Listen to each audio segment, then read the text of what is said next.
जय श्री कृष्णा दोस्तों, आपका हमारे चैनल पर स्वागत है। श्री कृष्ण का संदेश है कि जब संसार तुम्हें समझने में असमर्थ हो तो स्वयं पर संदेह मत करो।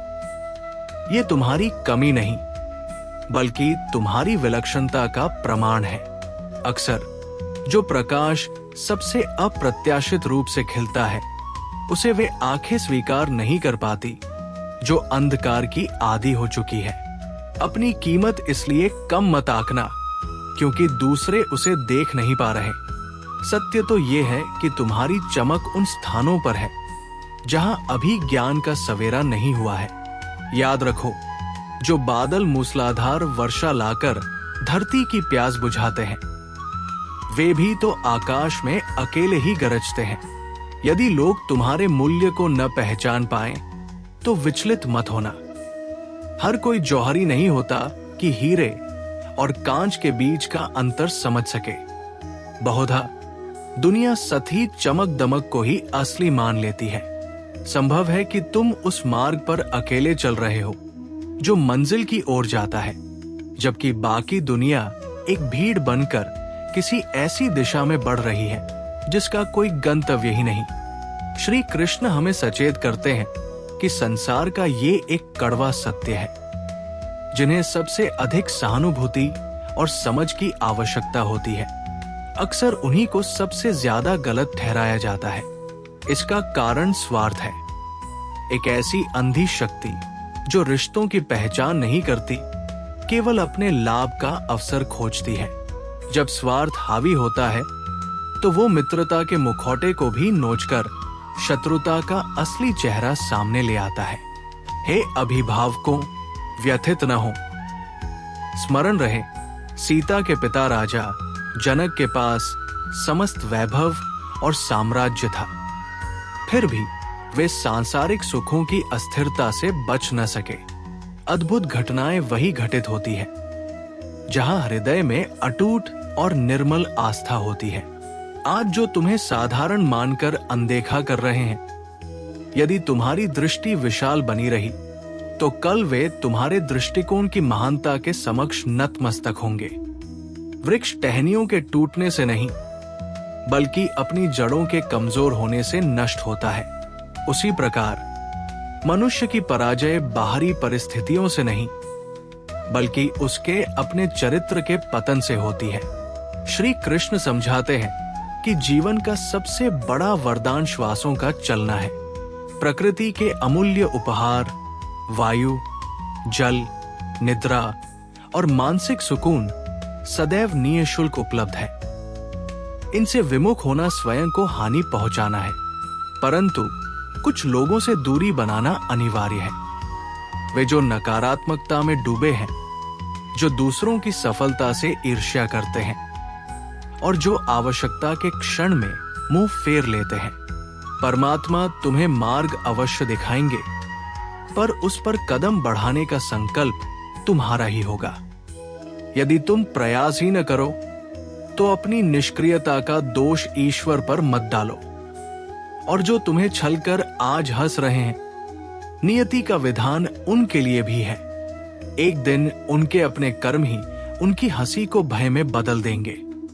इन गहन विचारों की यात्रा में आगे बढ़ने से पूर्व हमारा आग्रह है कि आप इस ज्ञान गंगा में अंत तक डुबकी लगाएं। यदि ये आध्यात्मिक प्रयास आपके हृदय को स्पर्श करे तो अपनी सहमति प्रकट करें। जय श्री राधे कृष्ण लिखकर अपनी श्रद्धा व्यक्त करें और इस ज्ञान के स्रोत से जुड़े रहें।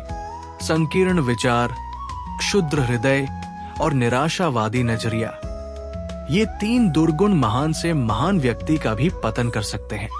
नेकी का कोई तात्कालिक मोल भले न हो, किंतु ब्रह्मांड के खाते में ये एक ऐसा निवेश है जो समय आने पर अप्रत्याशित लाभ के साथ लौटता है। संबंधों का ताना बाना हमारी चाहतों से नहीं बल्कि परमात्मा की नियति से बुना जाता है। वही तय करता है कि किस मोड़ पर कौन किससे मिलेगा। जीवन में आने वाली चुनौतियां वास्तव में कठिनाइयां नहीं बल्कि हमारी आत्मा की परीक्षाएं हैं। जो इन परीक्षाओं से भागता है वो वास्तव में जीवन के युद्ध में पराजित हो जाता है। प्रज्ञा का सच्चा चिन्ह त्रुटिहीन होना नहीं है, अपितु हर भूल को एक अवसर मानकर उससे सीखना और स्वयं को बेहतर बनाना है। इसके विपरीत जो व्यक्ति अपने दोषों पर पर्दा डालता है वो भीतर ही भीतर दीमक की तरह स्वयं को नष्ट कर लेता है। परम शांति का अनुभव वही करते हैं जो दूसरों के जीवन में झांकने की व्यर्थ चेष्टा से मुक्त हो जाते हैं और अपनी ऊर्जा स्वयं पर केंद्रित करते हैं। श्री कृष्ण का कथन है कि कभी कभी पराजय की कथा विजय के शोर से भी अधिक प्रेरणादायक होती है। इसलिए अपने हर प्रयास में इतनी प्रामाणिकता और साहस झोंक दो कि यदि तुम विफल भी हो जाओ तो तुम्हारी हार भी एक मिसाल बन जाए। यदि तुम्हारी प्रार्थनाओं का उत्तर मिलने में विलंब हो रहा है तो धैर्य रखो। इसका अर्थ है कि नियति तुम्हारे लिए कुछ ऐसा गढ़ रही है जो तुम्हारी कल्पना से भी परे है। उन लोगों से सदा सावधान रहो जो तुम्हारे समय का मूल्य नहीं जानते, तुम्हारे आत्मसम्मान को ठेस पहुंचाते हैं और तुम्हारी जीवन शक्ति को सोख लेते हैं।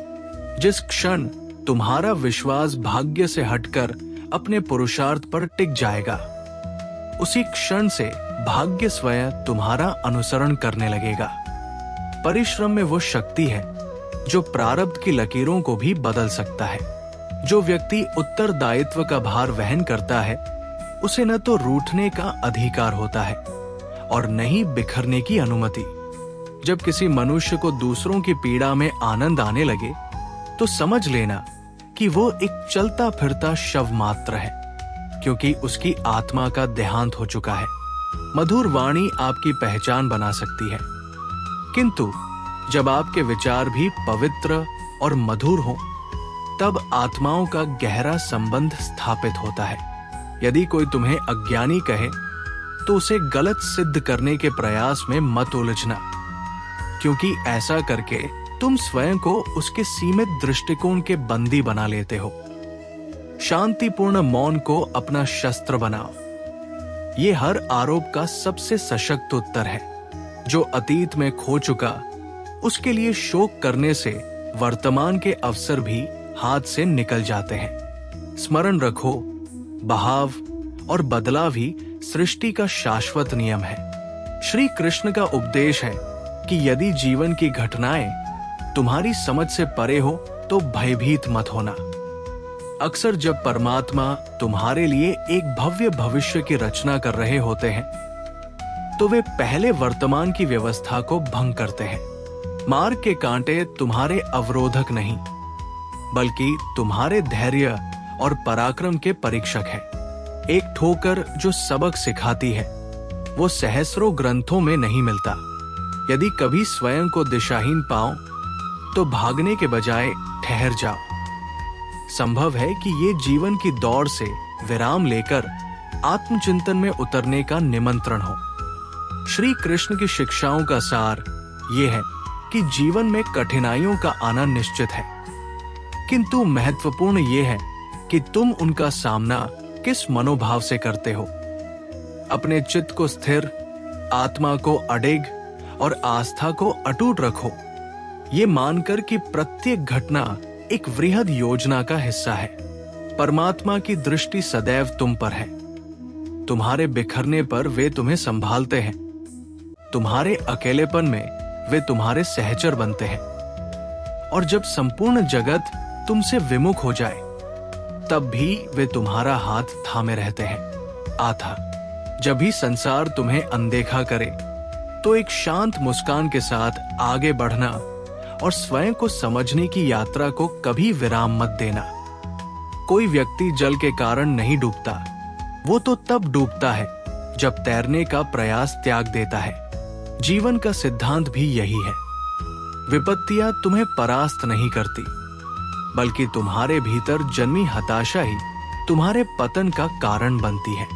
यदि तुम्हारे पथ में कोई ऐसा व्यक्ति आए जिसके शब्द तुम्हारे अंतर्मन के अंधकार को ज्ञान के प्रकाश से दूर कर दे, तो उसे मात्र एक साधारण मनुष्य मत समझना।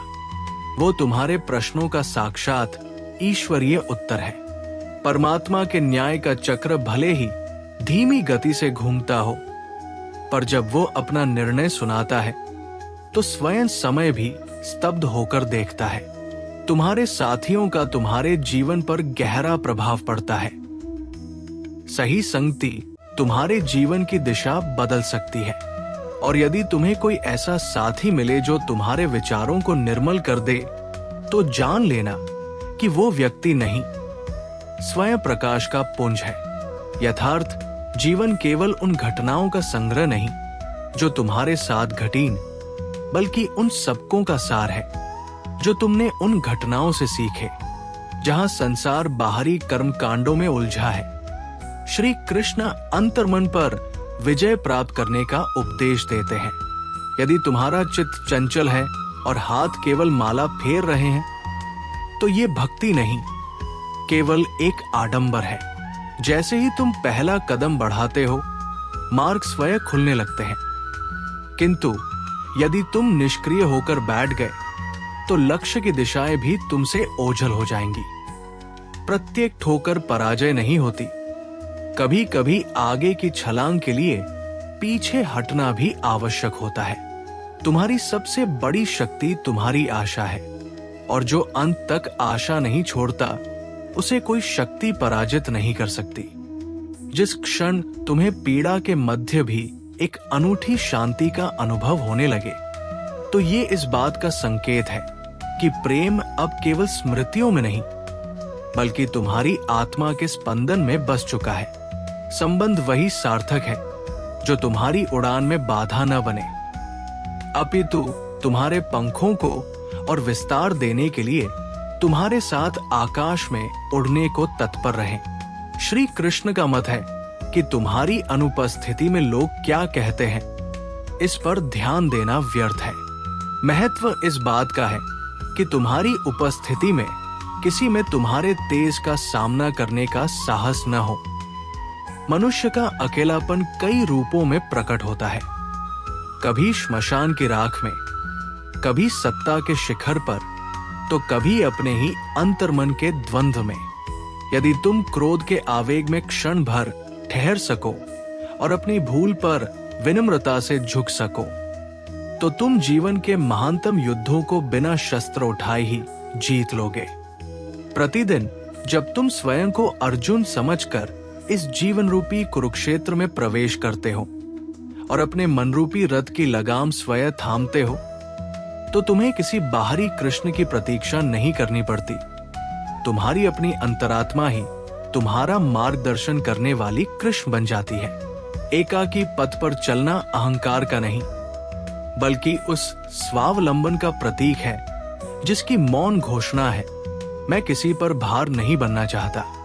वास्तव में वे लोग सौभाग्यशाली हैं जिन्हें परमात्मा किसी निर्धन की सहायता का माध्यम चुनता है। संपत्ति अर्जित करना बड़ी बात नहीं, असली संपदा तो वो है जो सही क्षण में किसी के काम आ सके। खंडित विश्वास, व्यतीत हो चुका काल और मुख से निकले हुए शब्द, ये तीनों जब भी वापस आते हैं, अपने साथ केवल पश्चाताप लाते हैं। आठ, स्वयं को इतना योग्य बनाओ कि तुम्हारी क्षमताओं को देखकर स्वयं विधाता भी तुम पर गर्व करे। तुम्हारे धैर्य की असली परीक्षा तब होती है जब तुम्हारे पास कुछ नहीं होता, और तुम्हारे चरित्र का वास्तविक परिचय तब मिलता है जब तुम्हारे पास सब कुछ होता है। जिस स्त्री के मुख पर अकारण ही प्रसन्नता और शांति विराजती है, उसका घर स्वतः ही एक मंदिर बन जाता है। ये इस बात का प्रमाण है कि उस घर के पुरुषों ने सम्मान के वास्तविक अर्थ को जान लिया है। नौका में छिद्र चाहे कितना भी सूक्ष्म क्यों न हो, अंततः वह उसे डुबो ही देता है। ठीक इसी प्रकार कोई भी बुराई, चाहे वो कितनी भी छोटी प्रतीत हो, उसका अंतिम परिणाम विनाशी होता है। जो मनुष्य समय के मूल्य को नहीं पहचानता, वो जीवन के सौंदर्य से भी प्रेम नहीं कर सकता। व्यग्रता और चिंता में लिप्त चित्त कभी भी आनंद को आत्मसात नहीं कर सकता, क्योंकि ऐसी मनोज्ञा में अर्जित की गई संपत्ति भी अंततः संकट का ही कारण बनती है। हर प्रक्रिया को उसका उचित समय दो, क्योंकि प्रकृति की हर रचना समय की कोख में ही पकती है। जब सिंह विश्राम कर रहा हो तो श्वान भी उसे घेरने का दुस्साहस कर सकते हैं, पर इससे सिंह की शक्ति कम नहीं होती। याद रखो, कभी कभी समय प्रतिकूल होता है, व्यक्ति नहीं। श्री कृष्ण का वचन है कि जो लोग आज तुम्हारी उपेक्षा कर रहे हैं, वही भविष्य में तुम्हारी सफलता की मिसालें देंगे। तुम्हें बस एक ही कार्य करना है, मौन रहकर अपने पथ पर निरंतर अग्रसर रहना। तुम्हारे आगमन से पूर्व भी ये जगत गतिमान था और तुम्हारे जाने के बाद भी ये चलता रहेगा। अतः इस भ्रम में मत जियो कि तुम्हारे बिना कुछ रुक जाएगा। इसके बजाय अपनी उपस्थिति का उपयोग कुछ ऐसा रचने में करो जो तुम्हारे न रहने पर भी तुम्हारी स्मृति को जीवित रखे। सींकें जब तक एक सूत्र में बंधी रहती हैं, वे झाड़ू बनकर गंदगी को साफ करती है, किंतु बंधन खुलते ही वे स्वयं कचरा बन जाती है। इसी प्रकार यदि तुम में लोगों को एक साथ रखने की क्षमता है, तो तुम एकता की शक्ति के वाहक हो। ये जीवन कोई संग्रहालय नहीं है जहां सब कुछ करीने से सजाकर रखना है। ये तो एक रण क्षेत्र है जहां तुम्हें प्रतिदिन संघर्ष करना और स्वयं को रूपांतरित करना होता है। जो वस्तु या विचार तुम्हारे लिए भार बन जाए, उसे त्याग देना ही उचित है। और जो संबंध सुधारने के प्रयासों के बाद भी बोझ लगे, उन्हें भी मुक्त कर देना श्रेयस्कर है। कोई व्यक्ति जल के कारण नहीं डूबता, वो तो तब डूबता है जब तैरने का प्रयास त्याग देता है। जीवन का सिद्धांत भी यही है। विपत्तियां तुम्हें परास्त नहीं करती, बल्कि तुम्हारे भीतर जन्मी हताशा ही तुम्हारे पतन का कारण बनती है। यदि तुम्हारे पथ में कोई ऐसा व्यक्ति आए जिसके शब्द तुम्हारे अंतर्मन के अंधकार को ज्ञान के प्रकाश से दूर कर दे, तो उसे मात्र एक साधारण मनुष्य मत समझना। वो तुम्हारे प्रश्नों का साक्षात ईश्वरीय उत्तर है। परमात्मा के न्याय का चक्र भले ही धीमी गति से घूमता हो, पर जब वो अपना निर्णय सुनाता है तो स्वयं समय भी स्तब्ध होकर देखता है। तुम्हारे साथियों का तुम्हारे जीवन पर गहरा प्रभाव पड़ता है। सही संगति तुम्हारे जीवन की दिशा बदल सकती है। और यदि तुम्हें कोई ऐसा साथी मिले जो तुम्हारे विचारों को निर्मल कर दे, तो जान लेना कि वो व्यक्ति नहीं, स्वयं प्रकाश का पुंज है। यथार्थ जीवन केवल उन घटनाओं का संग्रह नहीं जो तुम्हारे साथ घटीं, बल्कि उन सबकों का सार है जो तुमने उन घटनाओं से सीखे जहां संसार बाहरी कर्म कांडों में उलझा है। श्री कृष्ण अंतर्मन पर विजय प्राप्त करने का उपदेश देते हैं।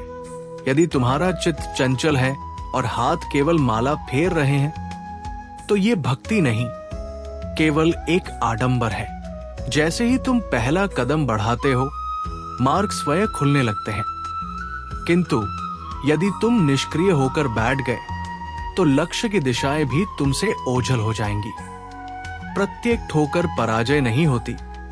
कभी कभी आगे की छलांग के लिए पीछे हटना भी आवश्यक होता है। तुम्हारी सबसे बड़ी शक्ति तुम्हारी आशा है, और जो अंत तक आशा नहीं छोड़ता, उसे कोई शक्ति पराजित नहीं कर सकती। जिस क्षण तुम्हें पीड़ा के मध्य भी एक अनूठी शांति का अनुभव होने लगे, तो ये इस बात का संकेत है कि प्रेम अब केवल स्मृतियों में नहीं, बल्कि तुम्हारी आत्मा के स्पंदन में बस चुका है। संबंध वही सार्थक है जो तुम्हारी उड़ान में बाधा न बने, अपितु तुम्हारे पंखों को और विस्तार देने के लिए तुम्हारे साथ आकाश में उड़ने को तत्पर रहें। श्री कृष्ण का मत है कि तुम्हारी अनुपस्थिति में लोग क्या कहते हैं, इस पर ध्यान देना व्यर्थ है। महत्व इस बात का है कि तुम्हारी उपस्थिति में किसी में तुम्हारे तेज का सामना करने का साहस न हो। मनुष्य का अकेलापन कई रूपों में प्रकट होता है, कभी श्मशान की राख में, कभी सत्ता के शिखर पर, तो कभी अपने ही अंतर्मन के द्वंद्व में। यदि तुम क्रोध के आवेग में क्षण भर ठहर सको और अपनी भूल पर विनम्रता से झुक सको, तो तुम जीवन के महानतम युद्धों को बिना शस्त्र उठाए ही जीत लोगे।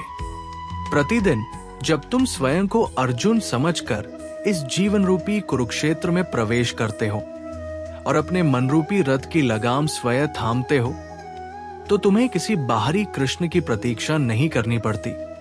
तुम्हारी अपनी अंतरात्मा ही तुम्हारा मार्गदर्शन करने वाली कृष्ण बन जाती है।